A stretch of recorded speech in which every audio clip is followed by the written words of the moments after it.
all you fighters that I see, you know, doing the mid work or the pad work, whatever you want to call it.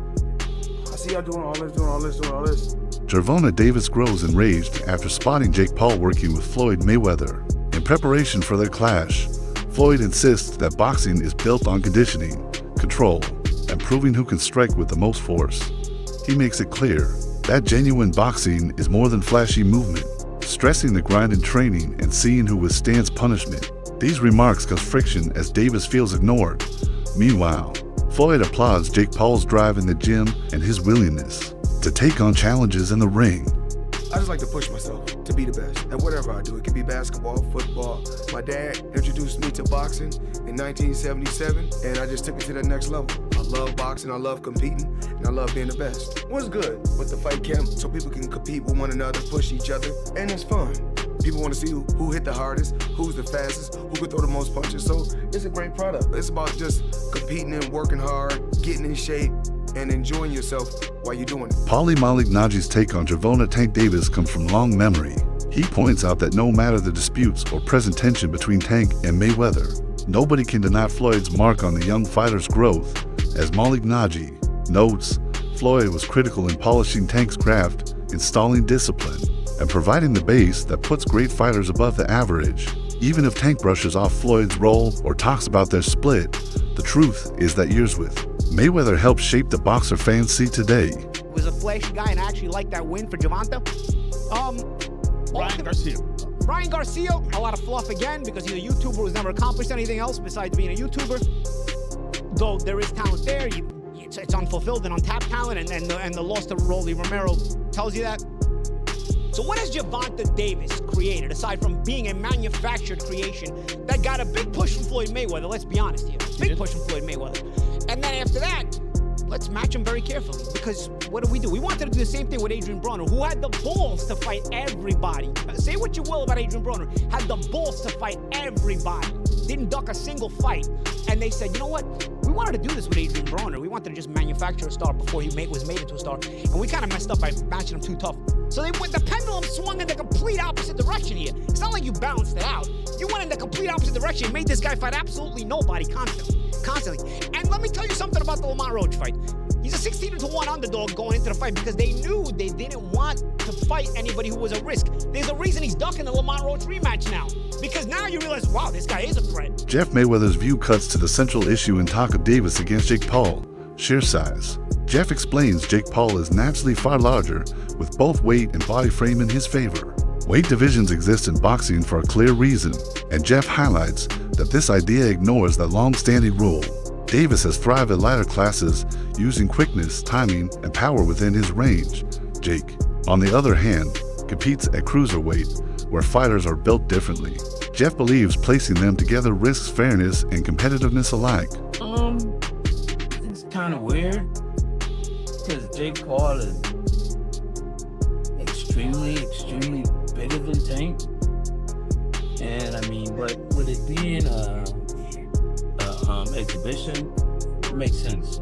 It's fine. He got a big name that he's gonna be fighting. But I mean, it really makes no sense because he's gonna be weighing over 200 and some pounds. Tank's gonna probably be weighing maybe at the most 147, 150.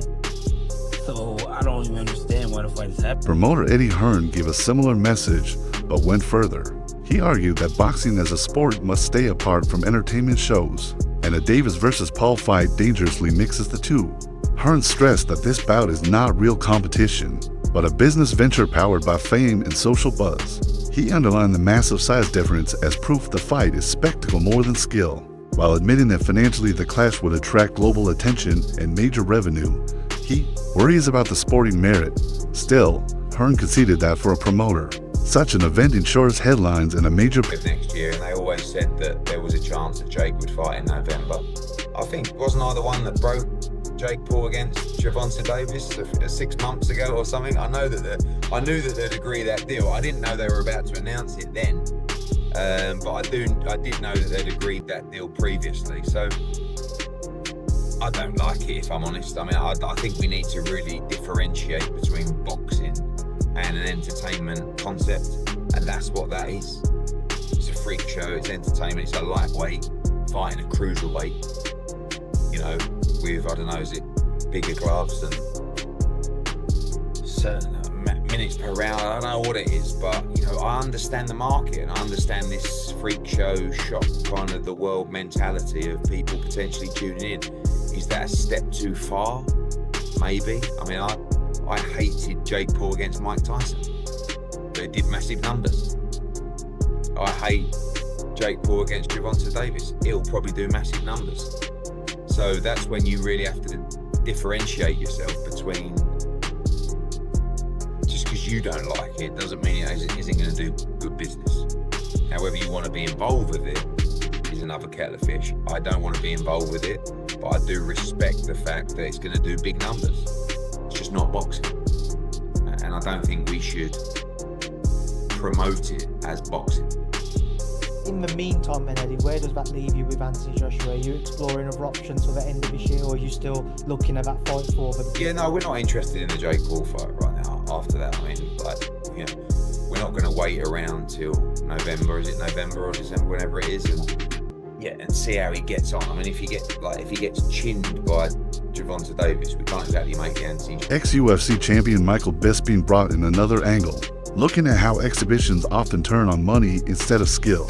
He suggested Jake Paul might even defeat Davis, not from sharper technique, but thanks to his bulk and the financial weight involved. Bisping argued exhibitions lack the same standards as sanctioned title contests. When fights become about hype and cash, outcomes can be shaped in strange ways. With Jake's much larger build and looser exhibition rules, the advantage could easily swing in his favor. But you know what? Fair play. If he does go out and fight Anthony Joshua, which I wouldn't advise because that would be extremely dangerous, then fair play if he was to do that.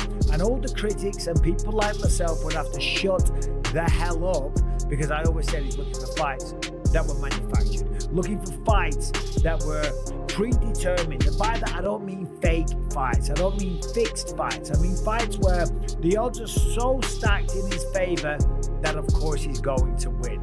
And of course we see this, the latest match that's going to go down November 14th in the State Farm Arena in Atlanta, Georgia. Jake Paul is taking on, you've seen it by now, Gervonta Tank Davis. A man that is a lightweight in boxing. Now, lightweight in MMA is 155 pounds. Lightweight in boxing, 135 pounds. Jake Paul, I think when he weighed in for Mike Tyson, was 227 pounds.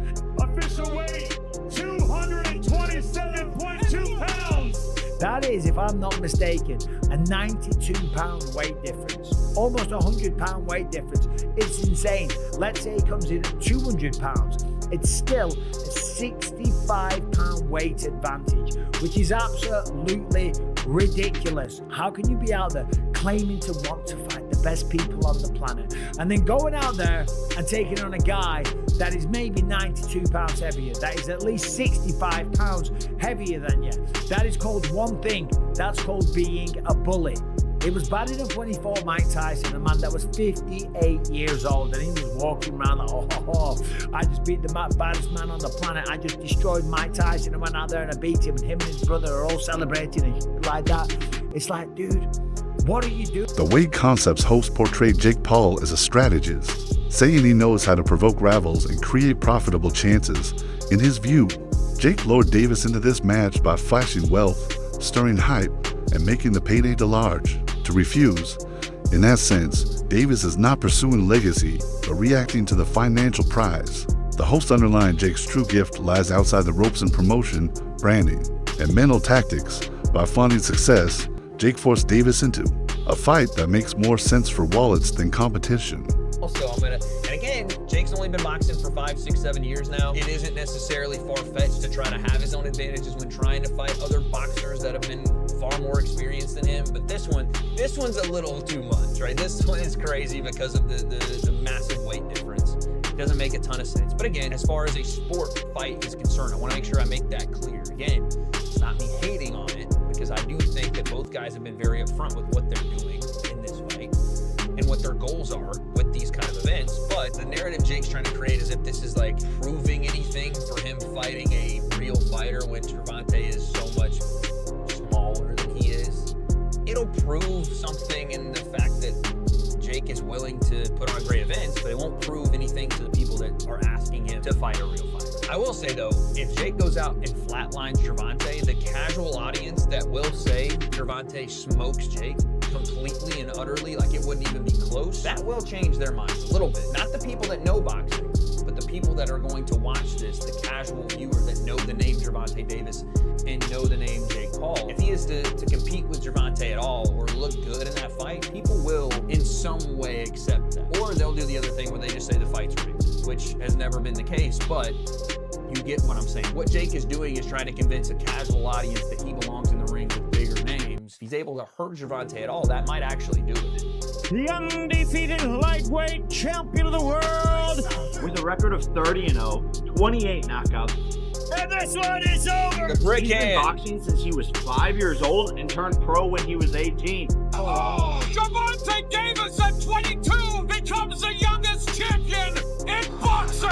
And guess what? Just like everybody. Ryan Garcia, longtime rival of Davis, didn't hold back. He labeled Jake Paul's stunt as empty and little more than a publicity trick. Garcia argued the only motive behind Davis agreeing was the money. To him, true fighters chase history, glory, and championships, accepting a bout against a much larger man, he claimed, stains the sport's purity.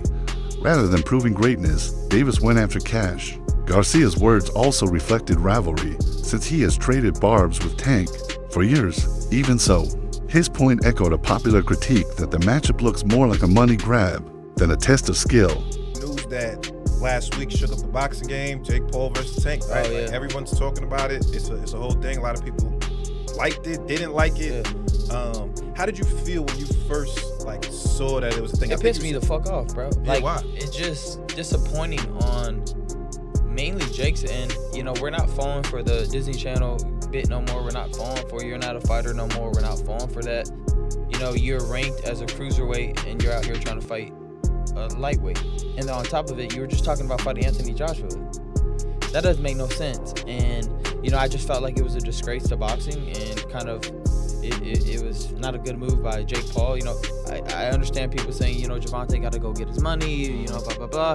But, like, we're not talking about that shit. We're talking about the sport, bro. We're not talking about, oh, you got to get that money, bro. Yeah, but everybody's open to criticism. That's the whole point of this media shit. That's why they talk about basketball players. They don't talk about, well, LeBron's making too much. Like, nobody cares, bro. LeBron's missing the shot. He's missing the fucking shot. So at the end of the day, bro, I just thought it was a disgrace to the sport.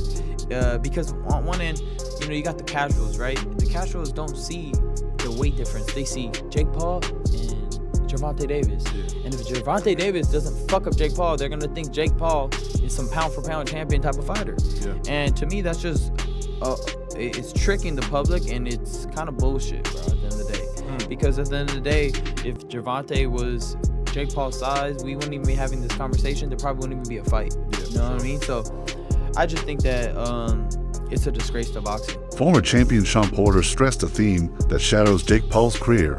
Boxers face him for money, not for honor.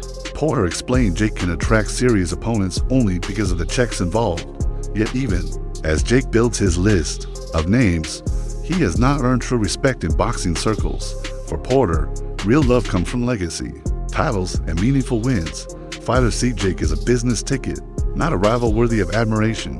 His impact as an entertainer is clear, but as a boxer he divides opinion.